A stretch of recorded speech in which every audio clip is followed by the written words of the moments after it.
वडिलांच्या निधनानंतर पेन्शन आणि हक्काची थकीत रक्कम मंजूर करण्यासाठी 20,000 रुपयांच्या लाचेची मागणी करणाऱ्या बुलढाणा जिल्हा कोषागार कार्यालयातील 3 कर्मचाऱ्यांना एसीबीनं रंगेहात अटक केली आहे।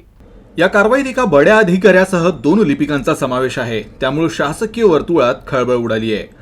तक्रारदाराचे वडील पोलीस दलातून 2022 मध्ये निवृत्त झाले होते।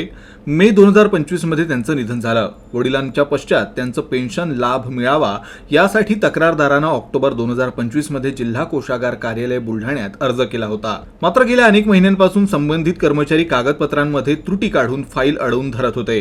अखेर 26 फेब्रुवारी रोजी ही फाईल मंजूर करण्यासाठी 20,000 रुपयांच्या लाचेची मागणी करण्यात आली। मात्र लाच द्यायची इच्छा नसल्यानं तक्रारदारानं तातडीनं एसीबीकडे धाव घेतली। विभागाच्या पथकानं तक्रारीची शहानिशा केल्यानंतर जिल्हा कोषागार कार्यालयात सापळा रचला। ठरल्याप्रमाणे 15,000 रुपये स्वीकारताना या तिघांनाही पथकानं ताब्यात घेतलं।